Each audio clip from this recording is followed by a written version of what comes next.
नमस्कार. श्री स्वामी समर्थ सर्वांना. रथसप्तमी या वर्षी मंगळवार 4 फेब्रुवारी रोजी साजरी केली जाणार आहे. दरवर्षी रथसप्तमी माघ महिन्याच्या शुक्ल पक्षाच्या 7व्या दिवशी साजरी केली जाते. या दिवशी सूर्यदेवाचे आशीर्वाद प्राप्त करून घेण्यासाठी काही अत्यंत प्रभावी असे उपाय केले जातात. असाच एक उपाय आपण आजच्या व्हिडिओमध्ये बघणार आहोत, तेव्हा व्हिडिओ कुठेही स्किप न करता संपूर्ण बघा. उपाय अगदी साधा आणि सोपा आहे, तेव्हा व्हिडिओ संपूर्ण बघा. उद्या रथसप्तमीच्या दिवशी आपल्याला अंघोळीच्या पाण्यामध्ये ही एक वस्तू टाकून अंघोळ करायची आहे. यामुळे कठीणातील कठीण इच्छा आपल्या पूर्ण होतील. 7 जन्माचे दारिद्र्य नष्ट होईल. आपल्या घराची आपली प्रगती होईल. आपल्यात असलेली निगेटिव्ह ऊर्जा निघून जाईल. नकारात्मक बाधा नष्ट होतील. इतका प्रभावी असा हा उपाय आहे. या दिवशी आपण सूर्यदेवाची उपासना करत असतो, व्रत करत असतो, पूजा करत असतो आणि हे सर्व करत असताना आपल्या शरीराचं शुद्धीकरण होणं हे देखील तेवढंच महत्त्वाचं असतं.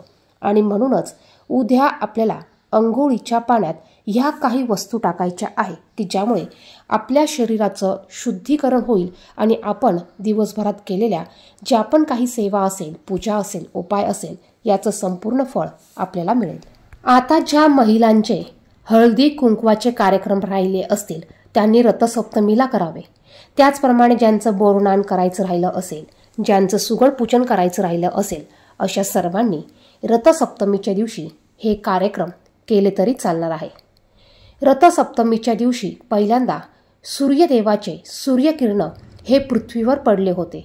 असा हा पवित्र दिवस आणि या पवित्र दिवशी आपल्याला अंघोळीच्या पाण्यात या वस्तू टाकून अंघोळ करायची आहे.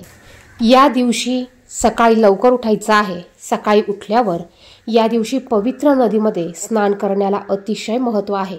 आता आपल्या सर्वांनाच पवित्र नदीमध्ये स्नान करणं शक्य नाही. मग आपण घरीच या पद्धतीने स्नान करून पवित्र नदीमध्ये स्नान करण्याचं पुण्य मिळवू शकतो.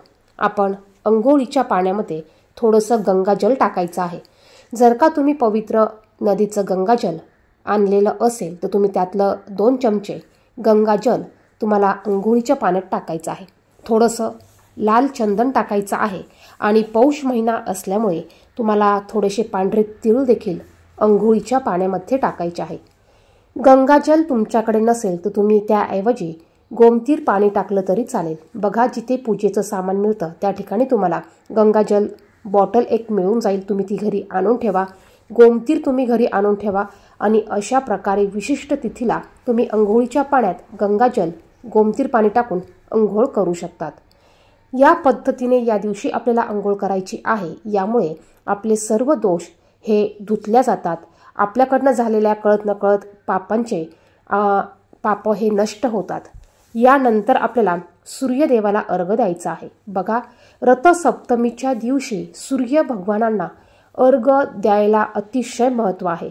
जर का तुम्ही या दिवशी सूर्यदेवाला अर्घ्य दिलं तर यामुळे आपल्या अनेक रोगांपासून आपली सुटका होते, मुक्तता होते, आपण निरोगी राहतो.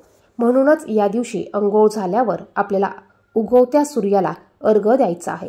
यासाठी एक तांब्याचा तांब्या पाण्याने भरून घ्या. यात तुम्हाला थोडेसे तांदूळ टाकायचे आहे, हळदी कुंकू टाकायचं आहे, लाल चंदन टाकायचं आहे, लाल फूल टाकायचं आहे आणि थोडेसे तुम्हाला पांढरे तीळ, पांढरे तांदूळ तुम्हाला टाकायचे आहे. आणि हे पाणी घेऊन तुम्हाला सूर्यदेवाला अर्घ्य द्यायचं आहे. अर्घ्य देताना तुम्ही ओम सूर्याय नमः किंवा ओम गृहिणी सूर्याय नमः हा मंत्र म्हणू शकतात. गायत्री मंत्र तुम्ही म्हणू शकतात.